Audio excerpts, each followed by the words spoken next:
Hello everybody. You'll have to forgive me, or you can just punish me, I guess. But it's actually Sunday morning. I often only gain the sense of what I've read, and my sense was that the video project was ended, but in fact it's just ending. So I should have made a video. I hadn't actually watched anyone's video until just about a few minutes ago.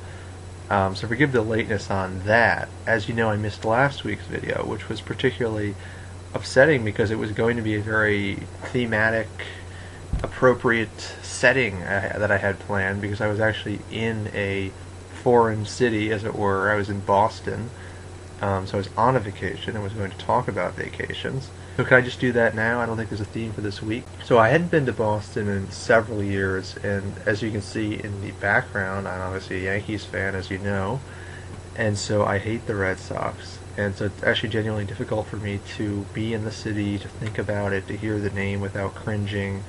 But I knew that it had things to offer, and I knew really very little about it. It's absurd that I know Rome better than I do the capital of New England.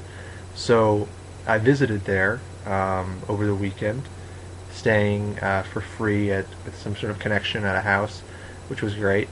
And I really enjoyed it, I must say. Even though I'm a Yankees fan, I'm not really suited towards New York by temperament. It's very large and impersonal, very gray, and the buildings are oppressive, and there are many great things, but it's not an aesthetically pleasing place in the least. Whereas Boston, though not Charleston, South Carolina, say, or Venice, has a lot of charm. It has some European charm. The streets are very windy, whereas New York is a grid. There are certain residential sections of Boston, namely the Back Bay and the Beacon Hill, like where John Kerry lives. I saw his house, where Tom Brady lives, etc.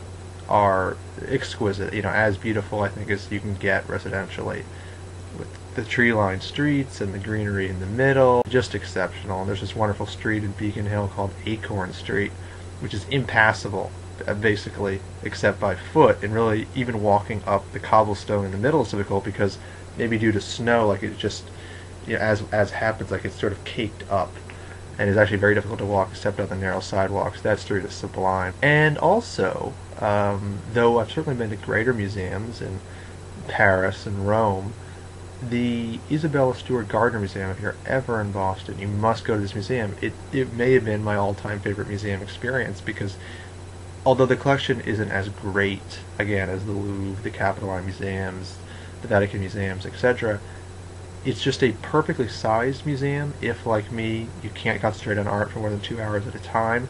It's actually an Italian villa, and so you're essentially in a home, just has a lot of art in it. So it's a much more natural setting for the art. There's a garden in the middle, like a courtyard that you can see from every floor. That was a gem. Even though I hate the Red Sox, I respect Boston's sports culture. There are some very neat residential streets. The public garden is wonderful and perfect in every way. Great pizza at Santarpio's, that of course is not as good as New Haven's pizza. So all in all, I would say it was a good, mini vacation. It was just a weekend, but also Cambridge, where Harvard is sublime. Mount Auburn Cemetery, which is also in Cambridge, also great. So I definitely recommend a trip to Boston. I wouldn't say it's my all-time greatest vacation, but it was just 2 days, and there's actually more to see that I didn't get to see, so it's definitely worth a return trip.